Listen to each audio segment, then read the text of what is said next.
Hey, everybody. I just wanted to let you in on this great conversation I'm having right now with Ann Allen. I'm just now meeting her. We saw each other in a networking community and finally getting a chance to talk.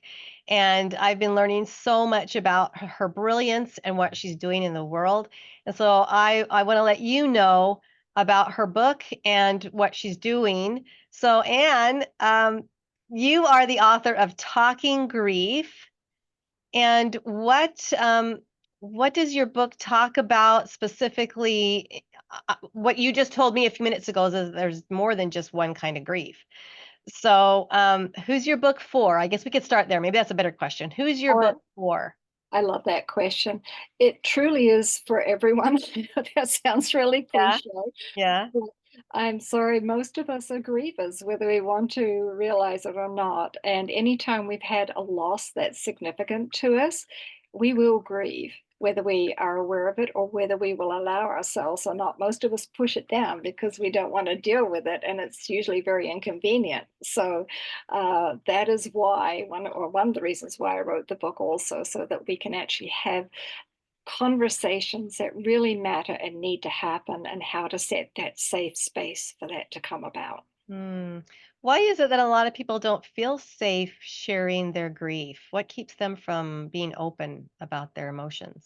I love that question too. Okay, so anytime we put ourselves out there, we feel vulnerable, right? And anytime we have a conversation or an interaction with someone, there's a couple of things that happen. You know this already. Values will come up. Do my values, mesh with your values? There will be expectations around what we should be saying and how we should be reacting to it. And then there's the overwhelming, I mean, that's just a couple to get started. But then when we think about grief, a lot of times people are absolutely devastated, and their emotions can be so scary to them because they've never felt this amount of sadness or anger, or some people feel downright murderous rage, and it scares them. Why wouldn't it be? Yeah. And they've never felt this before. So a lot of the times people don't want to share that because they don't know what it means to them, and they sure don't know how to express it, and they're scared someone's going to judge them for it and maybe try and medicate them or arrest them or Yeah. whatever it might be. So that's just the tip of that iceberg. And most people don't feel comfortable talking about their feelings as much. And all in the society, people are happy to talk about going to therapists and things. When it comes to grief, it's kind of a different kettle of fish, if you will.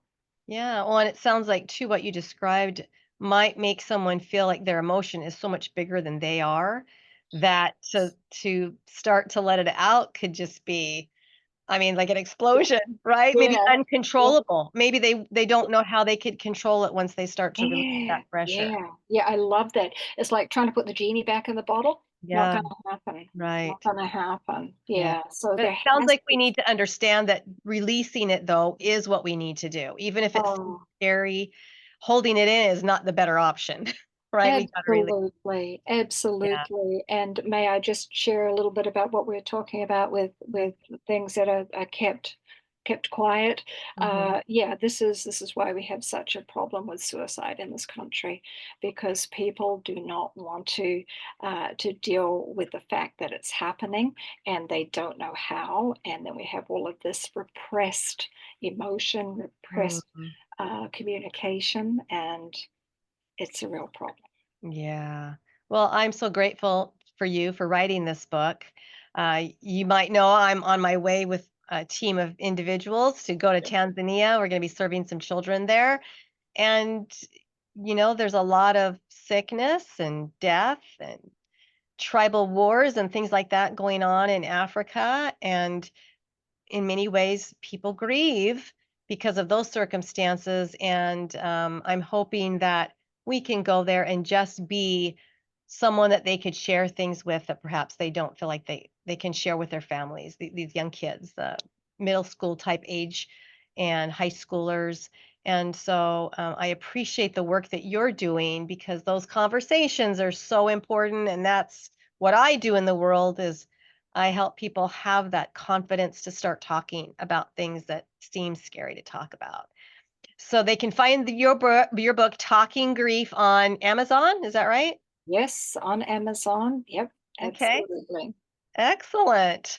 Well, so I just want to let you guys in on this little corner of a conversation that Ann and I just had as we met today, and I hope that you will get her book. And as with this video, I'll give you the link right to the Amazon page where you can get it, and not just get your own copy, but it sounds like it would be great if you could buy it for someone else that you know is probably grieving in some way. So, thanks, Ann, for letting me record our conversation. Thanks so much, Jackie. Much appreciated.